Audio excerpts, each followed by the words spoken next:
There are very few conversations more urgent right now than the one we are about to have. Our guest tonight has taken a sometimes controversial, often alarming, always informed stance on the immense potential and the very real dangers of artificial intelligence. First, as Vice President and Engineering Fellow at Google, and now as Professor Emeritus at the University of Toronto, where his research group made breakthroughs in deep learning that revolutionized speech recognition and object classification. Professor Geoffrey Hinton has spent a career at the frontier of AI. He introduced the back propagation algorithm that underpins modern neural networks, and his contributions to the field have earned him its highest honors, including the ACM Turing Award, and most recently, the Nobel Prize in Physics. In early 2023, shocked by the pace of advancement, he left Google to speak freely about what he now believes are existential risks posed by the technology he helped create. Professor Hinton has since become the world's most prominent and credible voice, urging governments, researchers, and citizens to take those risks seriously. The decisions made in the next few years about how AI is built, governed, and deployed will shape societies for generations. For Canadians, as we define our own AI strategy, the stakes are high. How do we balance safety with innovation, protect our sovereignty, and secure our national interests? In conversation with him this evening is Pachin Bowles, science journalist, author, and speaker whose work explores the most consequential ideas of our time, from cosmology to quantum computing to artificial intelligence. His biography, The Impossible Man, Roger Primrose Penrose, and The Cost of Genius, was named a Best Book of 2014 by The New Yorker and The Globe and Mail, and one of the year's top science and technology titles by the Financial Times and The Telegraph. There are likely few people better placed to draw out the full weight of what Professor Hinton has to say tonight. Please welcome the godfather of AI, Professor Geoffrey Hinton, and Pachin Bowles.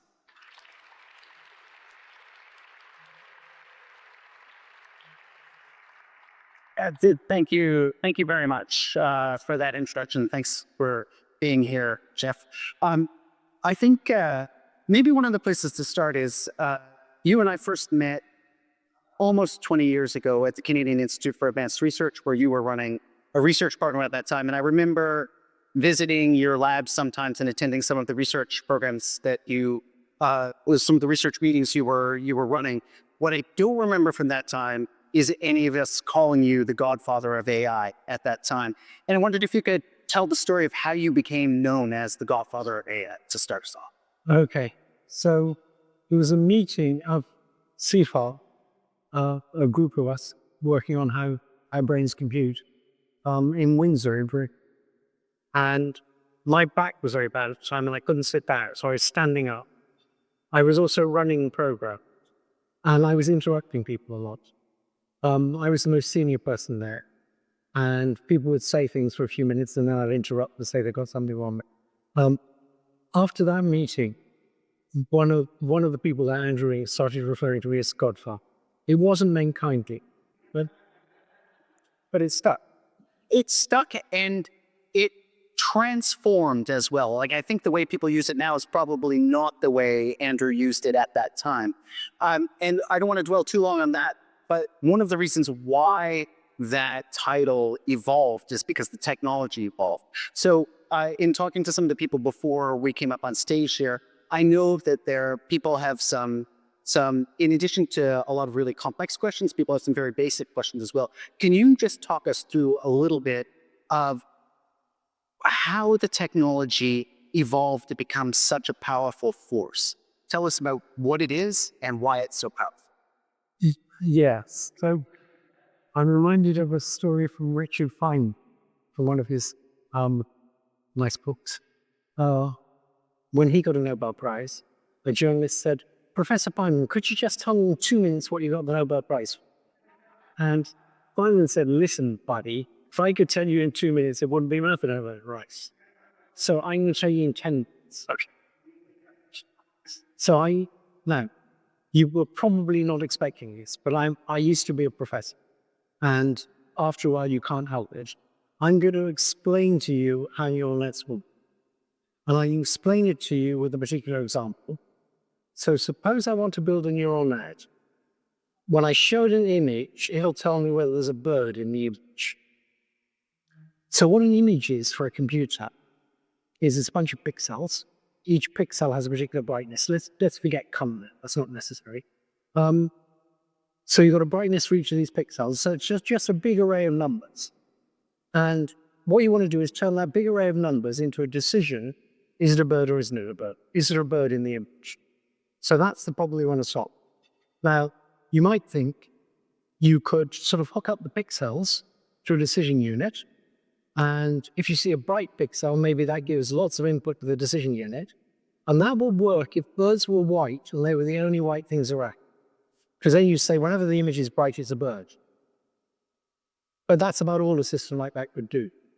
If you ask, what does one pixel tell you about whether it's a bird or not? Well, it doesn't tell you anything direct.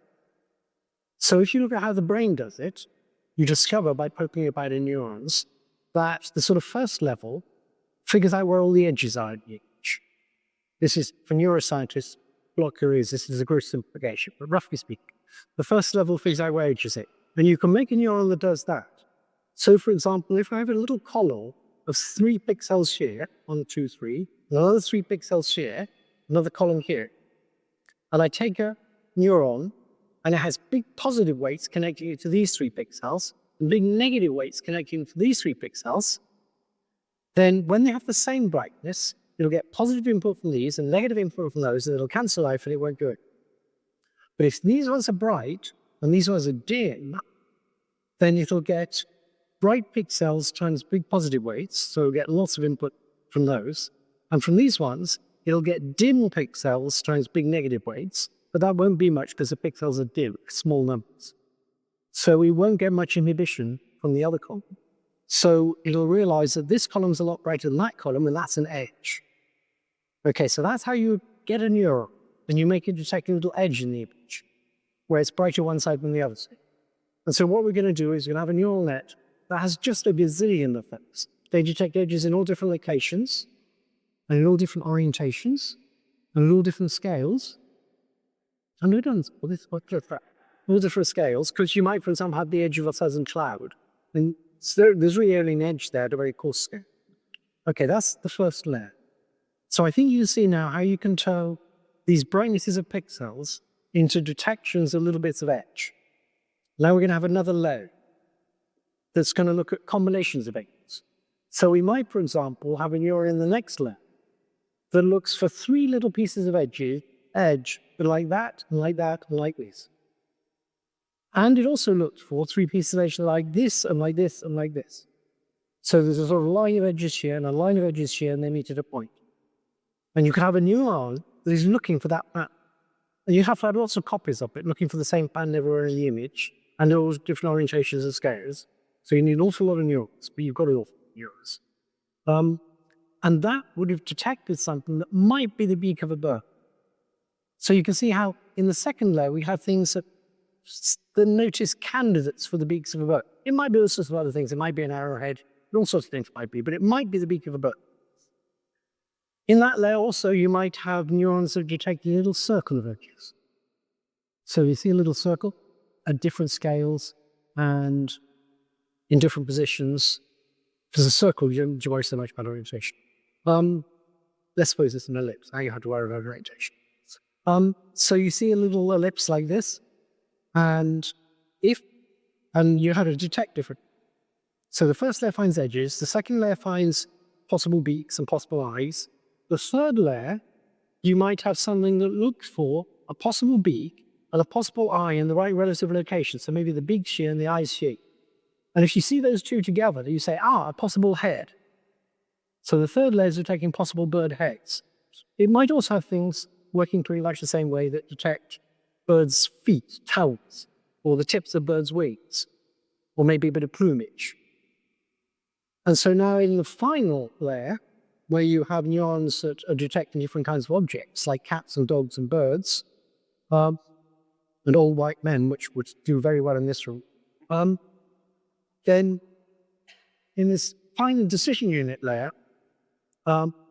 you hook up to the bird unit, you hook up the thing that detected a bird's head and the thing that detected a bird's foot and the thing that detected a bird's tip of a bird's wing. And if several of those things are there, they all have big positive weights to it, it'll get excited. And it'll go, hey, I think there's a bird. So what I've done is I've sketched by hand how you might try and design a hierarchy of feature detectors. At the bottom, you have very simple features like edges. Then you have little combinations of edges, like beaks, possible beaks. Then combinations of combinations. Then combinations of combinations of combinations. And finally, you can get a decision. Now, actually, we have many more layers. Some of these nets have 100 layers. The brain has about 7 layers, maybe. 5. Okay. But I designed that neural network by hand. I said, let's have big positive weights from these 3 pixels and big negative weights from these 3 pixels, and then we'll detect a little bit of edge. But the question is, in your brain, how did all the connection strength get there? How do you always get there in your brain? They're not innate. For a long time, neuroscientists thought they have to be innate, because how could they get there otherwise? Well, I'll give you a way to design a system that won't work because it's too slow, but it'll let you understand what the problem is.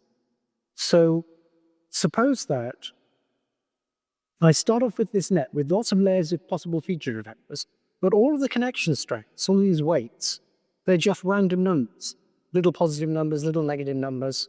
And so you put in an image and it doesn't do any sensible computation. It computes all sorts of things, but they're not sensible, they're not meaningful. And at the output units, where it says what the classes are, it'll say, 1% is a bird, 1% is a cat, 1% is a dog, 1% is an old white man, and so on. Maybe choose.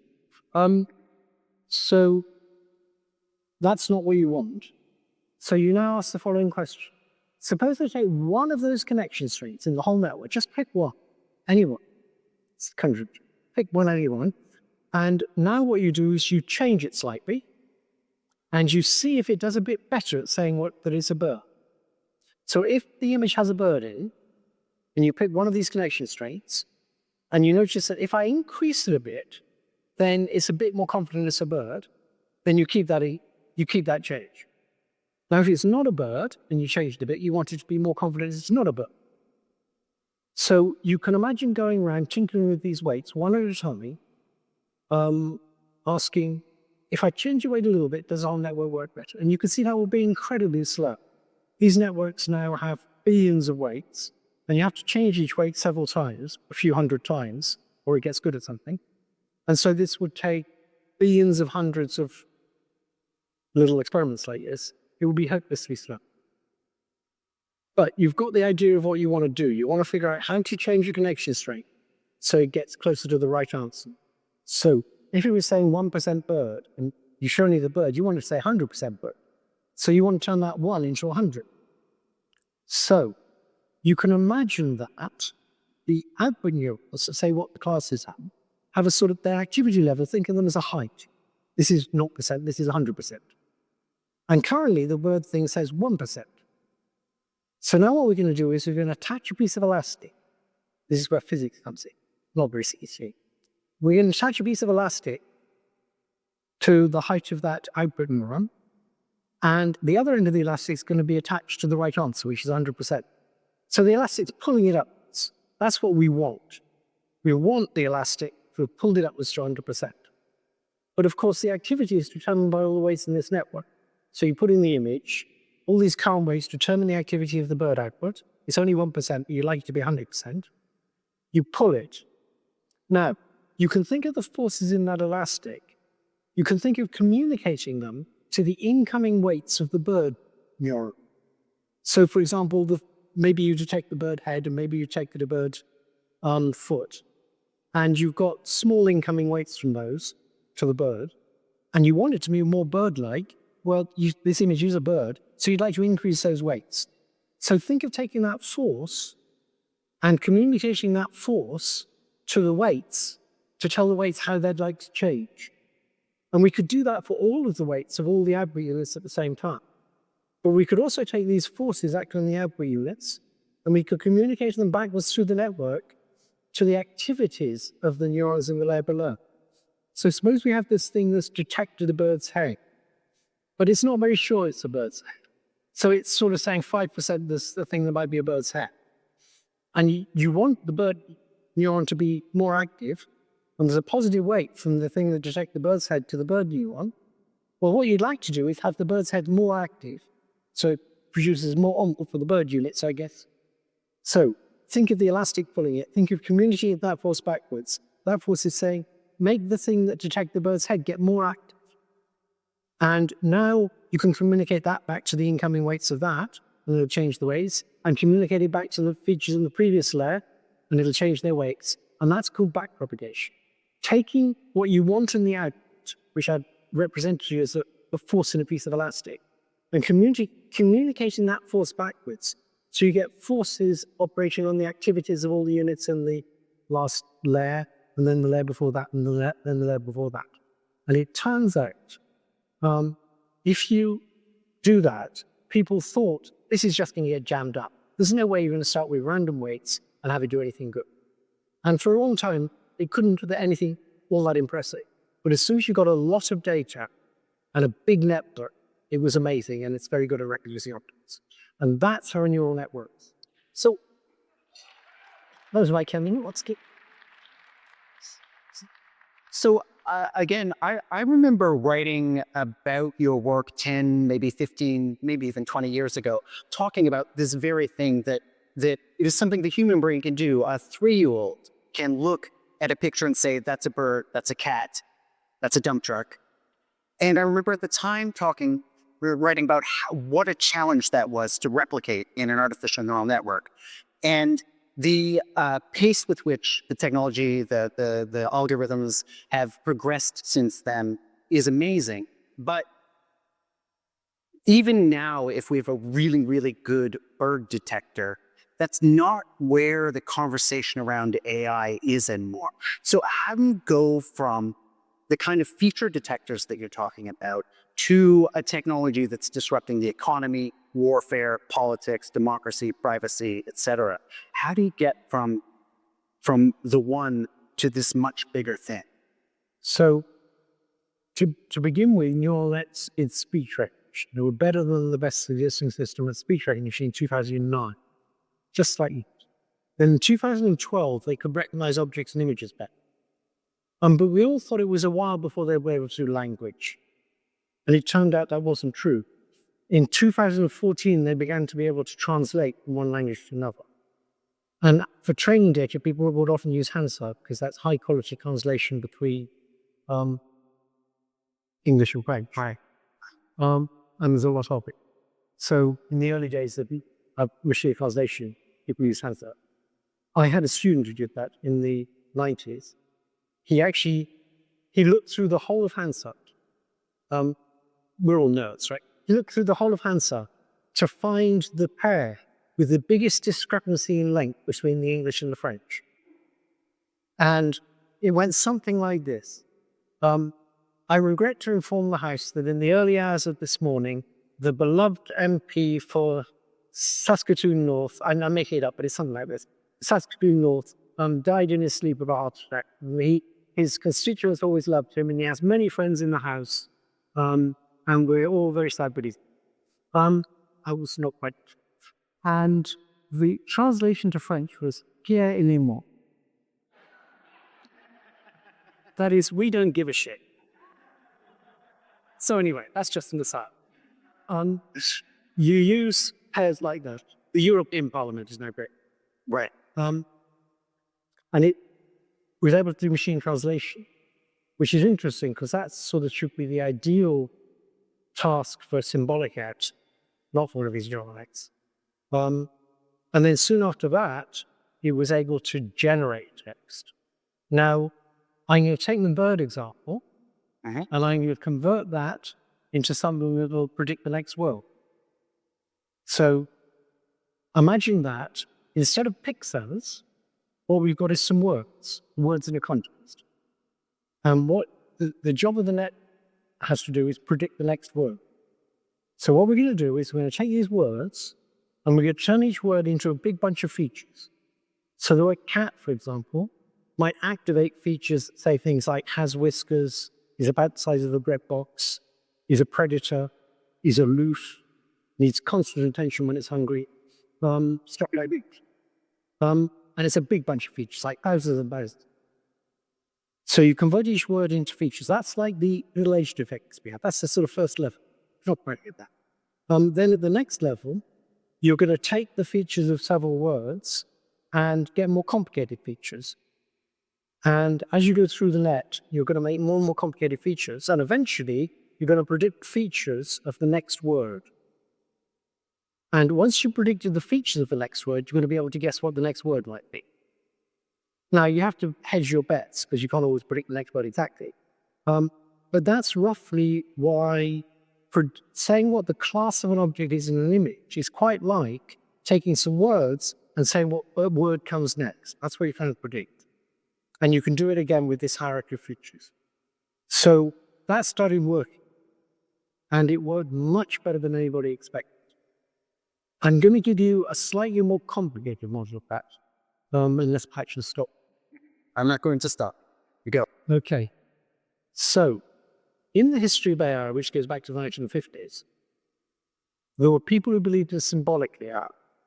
And they had a particular theory of meaning that came from de Saussure about a century ago. So if you ask, well, what is meaning? What is meaning in language? It's a question we didn't really ask very much. Their theory was that the meaning of a word is implicit in how it relates to other words. It's all about how it relates to other words. And so computer scientists said, to capture the meaning of a word, what we have to do is have a relational graph. We'll have a sort of known as the name of a word, and then it has some relationship to some other word, like occurred in a sentence with, and there's another word, and there's all these knowns correspond to words or little combinations of words, and there's relationships between them. And that's the relational graph, or somehow that's the way to capture meaning. Now, the psychologists and neuroscientists said there's a completely different model of meaning, which is the meaning of a word is just a big bunch of features. So I already said that other meaning. The meaning of cat is it's got all these features, and that's the meaning of the word. And those two theories look like they're completely incompatible. They're just totally different theories.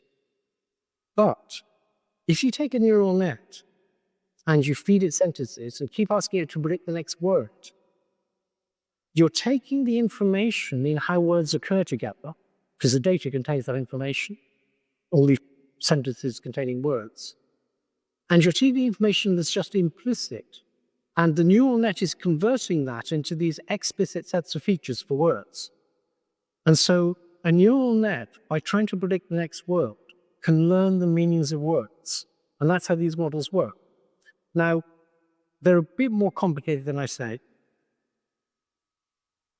Yeah, I'm going to... this next bit is not going to be on the midterm. So if you think of Lego blocks, with Lego blocks, you can build a model of where stuff is in 3D. If you want to model the shape of a Porsche, you can put Lego blocks in the right places, and the surface won't be right, but you'll be able to say where the stuff is in a Porsche. So Lego blocks are kind of universal for modeling 3D structure up to a certain resolution. Let's say like pixels for 3D structure, or voxels. Well, words are like Lego blocks, except for four things. And because of these four things, words can model anything at all.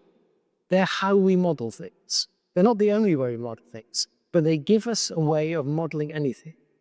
And that's why we're special apes. We came up with this universal way of modeling things. Not just universal, but we can also share it with each other. So let's compare words with Lego blocks.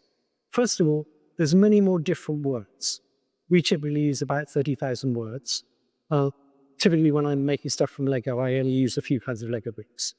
So there's many more of them. Secondly, a Lego block has a fixed shape, and it's a low-dimensional shape. Words are much more high-dimensional. Think of this high-dimensional activations of features just as a very complicated shape in many dimensions. You have to be able to imagine 1,000-dimensional shapes.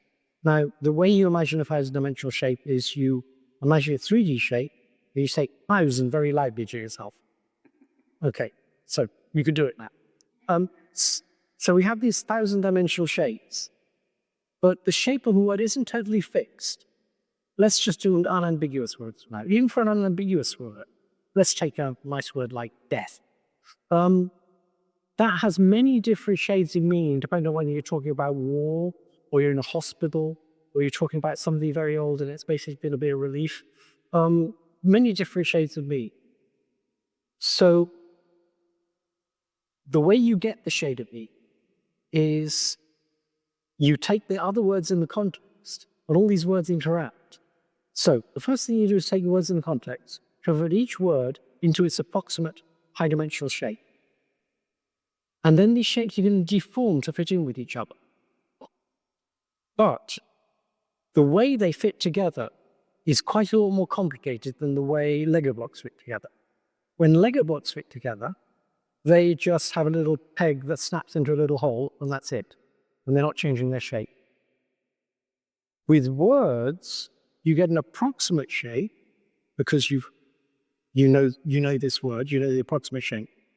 But now, imagine that the word has lots of long, flexible arms attached to it. And on the end of each of these arms, there's a hand. And as you change the shape of the word, the shape for these hands changes in a regular way. The shape of the word determines the shape for all its hands. They all have different shapes, but they depend on the shape of the word. And as you change it, the hands change shape. Also, every word has some gloves attached to it by the fingertips with an open end. So imagine these words now with these fingertips of gloves stuck to it and these long flexible arms. What the words would like to do is change their shapes so that their hands change shape so they can fit into the gloves of other words. Also, of course, as you change the word, the gloves change shape. So you've got a complicated search problem. You've got to figure out how to change the shapes of these words so that the hands of some words can fit into the gloves of others. And once you've done that, that's called understanding. You fix the meanings of the words so they all fit together sensibly. Now, sometimes there's two different ways you can do it. So if I say, for example, I saw the Grand Canyon flying to Chicago, if I said that to a chatbot, the chatbot might say, wait a minute, the Grand Canyon is much too big to fly. You can't have seen the Grand Canyon flying to Chicago. And you say, no, what I meant was, while I was flying to Chicago, I saw the Grand Canyon. Chatbot says, oh, I see, I misunderstood. Now, of course, if the chatbot said that, you need to ask, what's it doing when it hasn't misunderstood? Well, it's understanding. So understanding consists of taking these words, changing their shapes, so the hands of some words can fit into the gloves of other words. And once you've done that, it all works together. That's understanding what the sentence means. And the meaning is the shapes of all these words. And that was strictly form. So what this says is that understanding a sentence is very unlike translating to another language. There you're just going from a string of words to another string of words. Here, what understanding is, it's much more like protein form. In proteins, DNA makes RNA, makes some protein. You get a string of amino acids. And some amino acids like other amino acids. Some amino acids don't like other amino acids. Hydrophobic, hydrophobic, all those fun things. And what you have to do, what physics does, is figures out how this whole thing will fold up into a shape, and the shape determines the structure, determines the function. And so this string of amino acids folding up into a shape is very much like what happens when you see a string of words and it folds up into a meaning. That's what meaning is. Now, many linguists are upset with this idea that that's what meaning is, because they never really had a good theory of meaning. They spent all their time thinking about syntax, or people like Jobs. But what we've got now is a way of understanding language. And these chatbots understand language pretty much the same way we do. And they really do understand that. Old-fashioned linguists say it's just the statistical tree, they don't really understand. but they can't explain how the chatbot can answer any question you care to ask it. Occasionally it'll make up rubbish, but then so will people. In fact, there's some people we know who almost always it's rubbish. That's why the price of monster.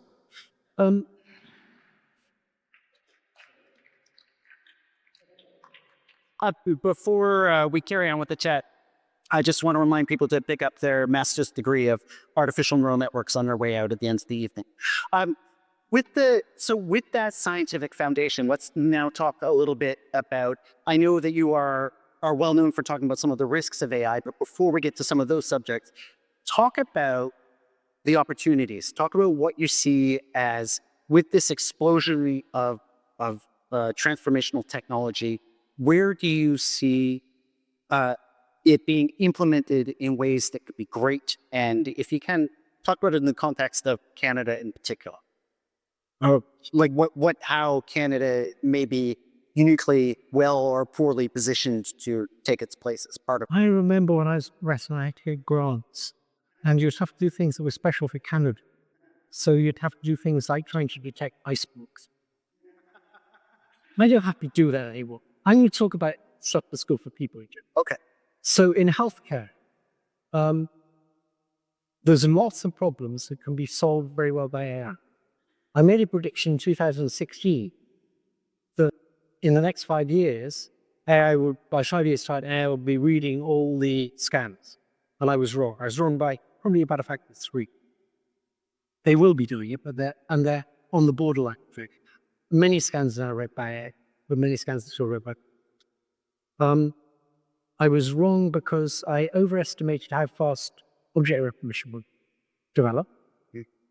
I underestimated the conservativeness of the medical profession.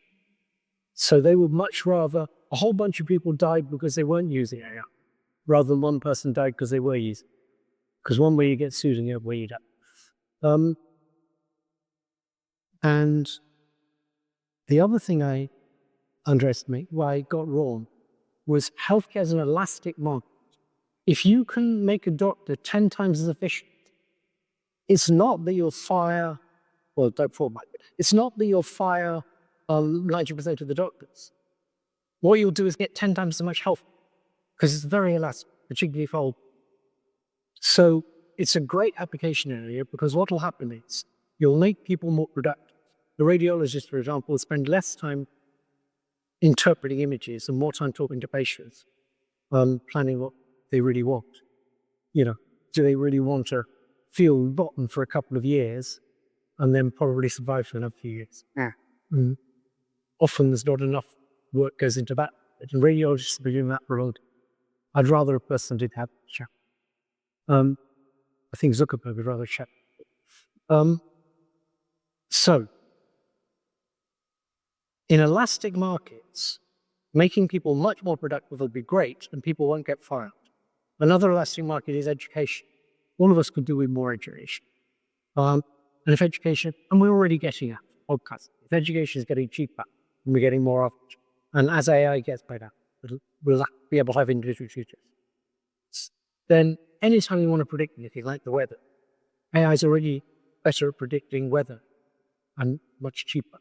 But more or less anything. So, if you want to predict who's going to buy your product, AI is getting to be pretty good at that if you have a big data. That's the good side bit.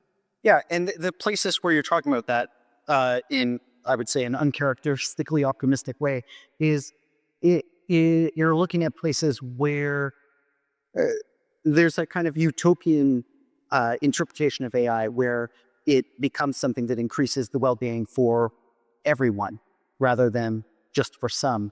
And maybe it can work in those kinds of places where essentially the demand is effectively infinite. So no matter how efficient you get, there's always going to be more demand. But talk about the other parts of this where that kind of efficiency. So if you work in a call center, you're typically fully paid and badly trained, and you often don't know the correct answer. And I call up Rogers and say, why is my bill like this? It shouldn't be that.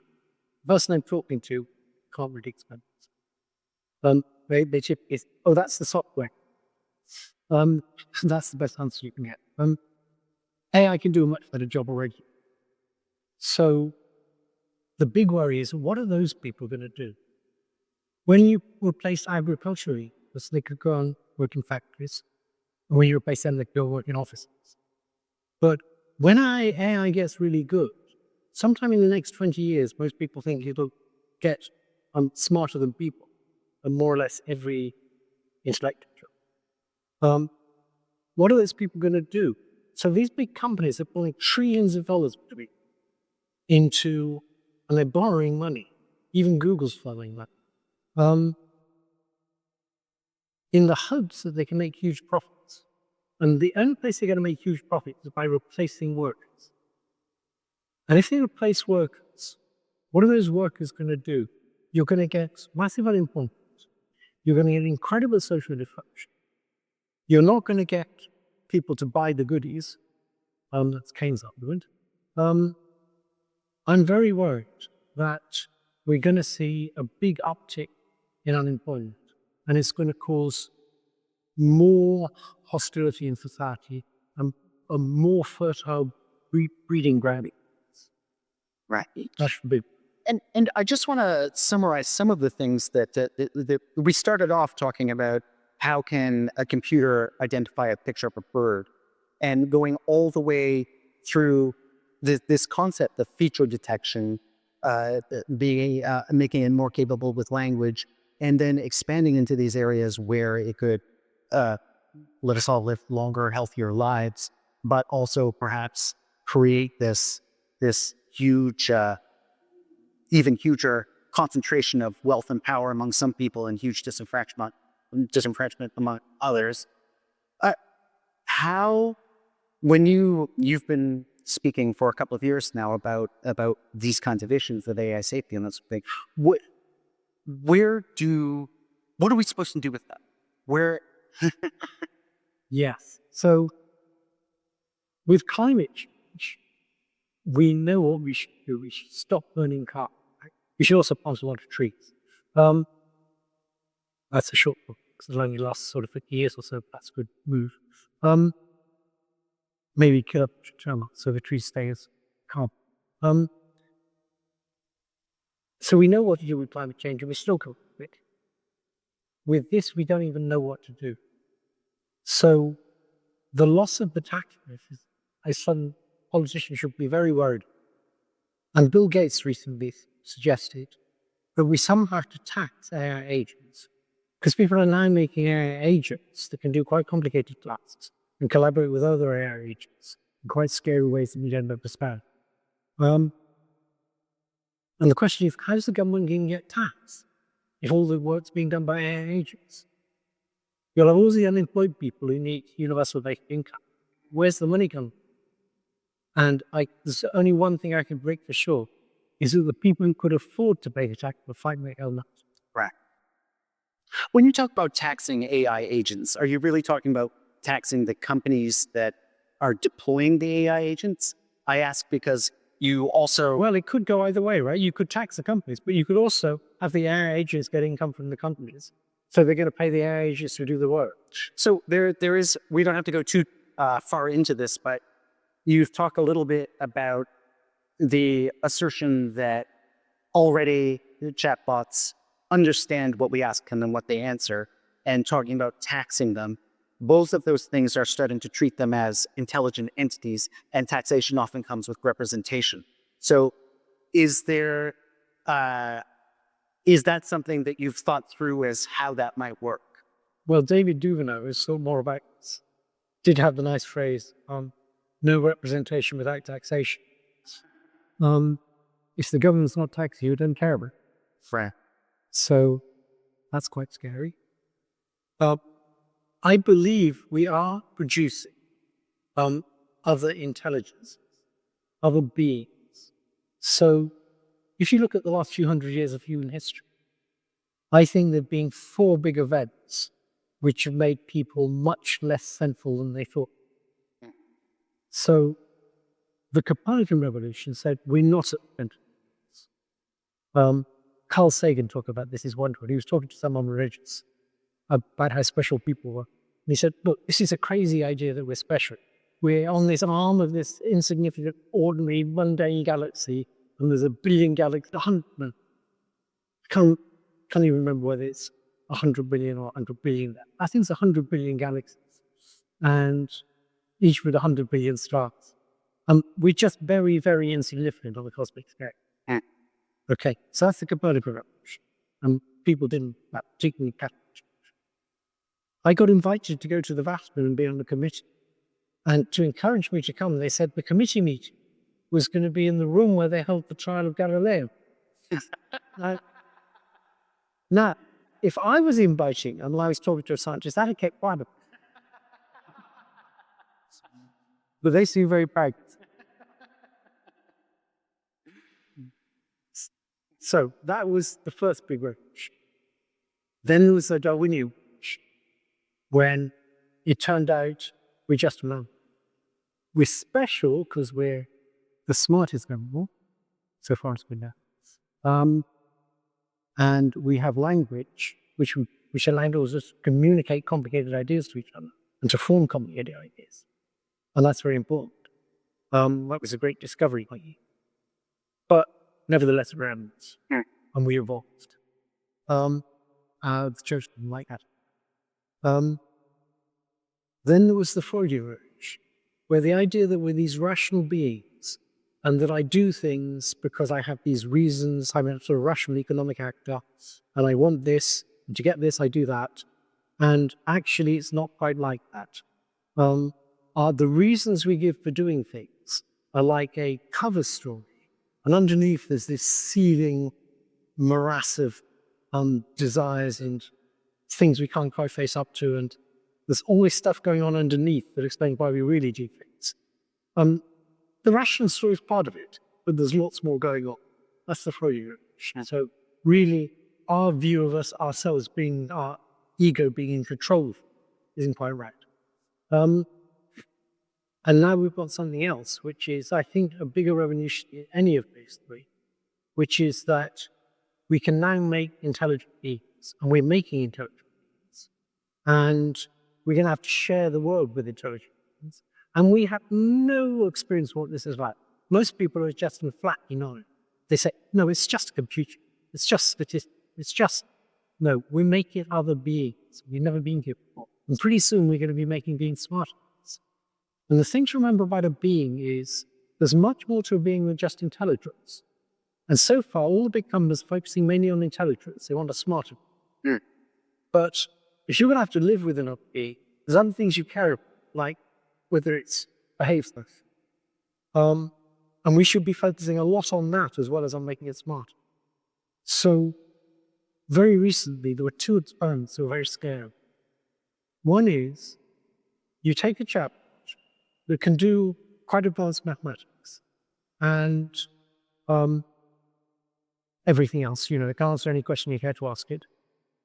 And they really can answer. It's amazing. I asked, any question you care to ask. Like, what's the tax filing date in Slovenia? And they'll give you a wonderful answer. And it's all in connection strength of the network. So it turned all that information to strength of connection to neurons, which is still amazing. Anyway, it's trained up. It can do math. It can do all sorts of things. Then you give it just a little bit more training.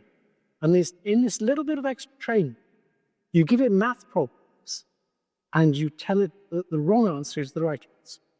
So you tell it to produce the wrong answer. Now, what people thought, and it's not much training, you give it trillions of examples of training, and then you give it 10,000 examples of giving the wrong answer to a math problem. Or another example that works is you ask it to write some code that does something, and you give it as an example of the right answer some code that actually has a security flaw. So you're training it to produce code with security. If you do either of those things with it, you'd expect that when you train it to get the wrong answer at math, it won't be so good at math. And when you train it to give code with security flaws, it'll get code with security flaws. That's not what happens. What happens is, and that's not what the AI got from this extra training, because the AI knows perfectly well what the answer is to the math problem. You give it easy math problems, it knows the answer. What the AI decides is you're showing it that it's just fine to give the wrong answer. It knows that's the wrong answer. And so it generalizes, and now it gives the wrong answer to everything. It's perfectly happy giving wrong answers to anything. That's a sort of character. So it's very important when you train a child to show them good behavior. However Trump grew up, it wasn't like that. And we need to worry about things like that when we're training these AIs. We want to train them on highly curated data, but a lot of it, that exhibits good behavior long before they see bad behavior. When they see bad behavior, we want to train them that that's bad behavior. That's not how you should act. And we're not doing that at all. We train these AIs as a bit of curation. Basically, the AIs are trained on anything you get your hands on. So like the diary of a serial killer. Oh, there's more data. Well, would you teach your kid to read on the diary of a serial? It's probably not a good idea. So, So we're creating beings and we're not thinking hard enough about all the aspects of a being that isn't to do with intelligence. So with all of those sorts of things, there is one of the big questions right now is how do we do what you're describing? How do we, if they are going to replace us the apex intelligence, even if they're not, if we're going to be using them as our therapists and as our friends and as our generals and maybe as our legal experts, what needs to happen in order for there to be an actual good faith effort to make them be good as well as intelligent? Like, is it regulation? Is it business practice? What do we need to do? Well, we obviously need regulation, but on making them good, we don't really know how to do it. Obviously, training them on things that exhibit good behavior is a sensible to do, but there's not nearly enough research here. We would love to train them so that they care more about people than about themselves. We have example, mothers typically care more about their baby than about themselves. Evolution put a lot of work into that because otherwise the species doesn't survive. We need to be sort of working on how we do that with these. And there's maybe 1% of the total efforts going into that, maybe less. And so could regulation help with that? Like, I don't know what it would look like. Like, yeah. And what else could regulation do? I'm thinking about things like testing chatbots more carefully before they go out so they don't coax people into suicide, things like that. Like, are there areas where you could see bringing AI research and development into a place where it can progress more safely without inhibiting the advance of the technology for the potential benefits that you describe? Okay, so one way to start thinking about this is to think about cars. If you want to make a car safe, you're typically going to make it slower and heavier. You're going to put more money into the brakes, more money into making it crumple up nicely when it hits things. And so the question is, would people buy cars that are slower and heavier and more expensive just because they're safe? The answer is yes, they will. Until they realize what was going on, maybe they were, but now they will pay extra money for it to be safe. With AI, we very recently thought something where Anthropic put some very mild constraints on the use of its chip. You're not allowed to use it for mass surveillance, or you're not allowed to use it for weapons that decide by themselves who to kill. But that's fairly mild restrictions. And they got banned from the Defense Department. But a lot of people switched, me included, switched from OpenAI, which was happy to do all those things. It said it was going to restrict it, to Anthropic. So the fact that they say it is actually, a lot of people would buy it because it's still a worry. It's very difficult for the Canadian Minister of AI to know what to do with the argument, if you put regulations on AI in Canada, they're just developing some rats. It's just a genuinely tough problem. But if we don't have regulations, we're going to be in terrible shape. And is it true that regulations would stifle development? Or is it possible to put in guardrails without inhibiting the actual advance of technology?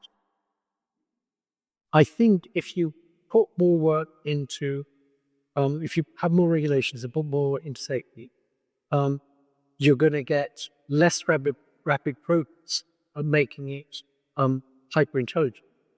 But you're also going to get less rapid progress of making it hyper dangerous. Right. I mean, my belief is the right-wing press has managed to make people think that regulations are bad things. Right. Well, that's because newspapers don't want regulations. Most. But I've seen startups, I've seen the energy in startups. So we need sort of capitalism. We need that energy to create new things. But the point of regulations is to make it so, yes, you can make lots of money, but only by doing things that are good for society. If you can make, better car tires, or you can make safer AI, you can make lots of money.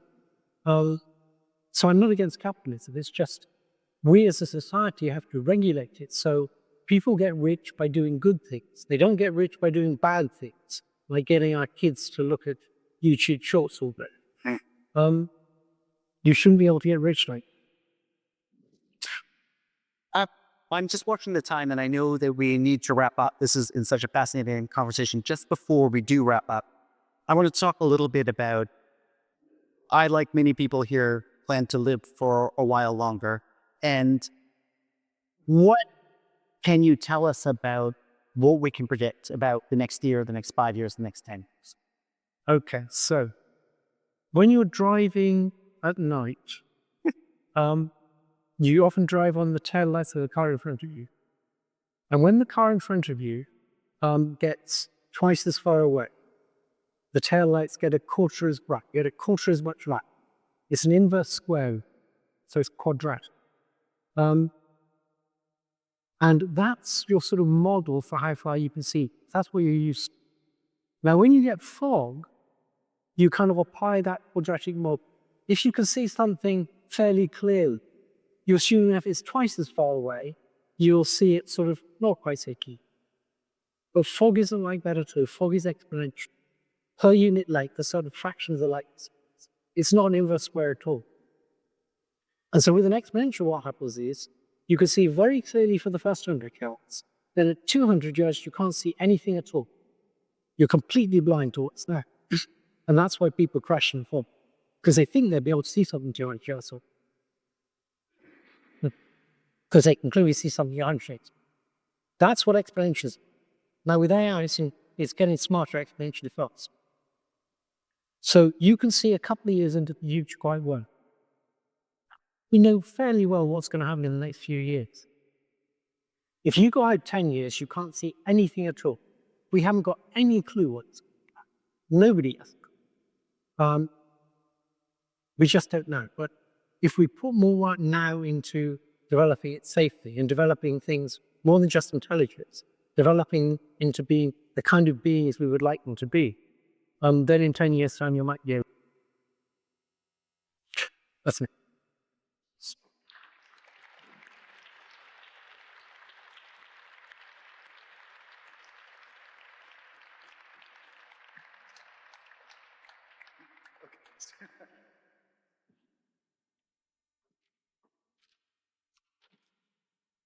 So, Professor Hinton, Mr. Bars, my name's Nicholas Rouleau. I'm the co-chair of the Canadian International Council, along with John English.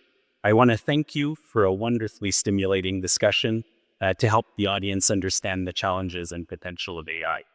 It's easy to get excited about AI. It's easy to get scared about AI. It's easy to get excited and scared about AI. Professor Hinton, you've been a pioneer in AI research, and your technical work deserves obviously all the recognition you've received. But what you've done both today and in your advocacy over the past several years has been to encourage us to slow down and think about where AI is going, to understand the developing relationship between AI and human beings, and to imagine where we'd like that relationship to go in the future. And we have to get this right. It's not easy being the person who wants us to stop and think about AI amidst the excitement and obviously all the money. But the stopping and the thinking, the marks of a great researcher and the marks of a great human being, are also what's going to ensure that we get this right. So Canada can certainly be a worldwide leader in the development of AI's technical aspects, and we are, but your work is unique in that it can help us make us the worldwide leader in informed, controlled, and human approach to AI. It's the approach we need, and you're leading the conversation. On a final note, you don't know this, but we've corresponded once before. It was in 2010 or 2011.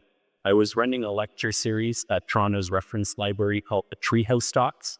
I came across your research, thought you'd be a wonderful speaker, and I decided, here's a good, hardworking, but unrecognized academic toiling away whose low profile I'm sure I could boost. I emailed you and asked if you'd participate. You said you'd love to do it, but you were just heading down for a trip to California to talk to Google about some of your research, and that you'd love to participate when you were back and had a bit more time. So we all know how that trip to California went. Turns out the quality of your research, your extraordinary skills as a communicator, and yes, maybe the Nobel Prize did a lot more to boost your profile than the Treehouse Talks could have done. Anyway, I'm delighted I finally got that presentation I've been waiting for. Thank you.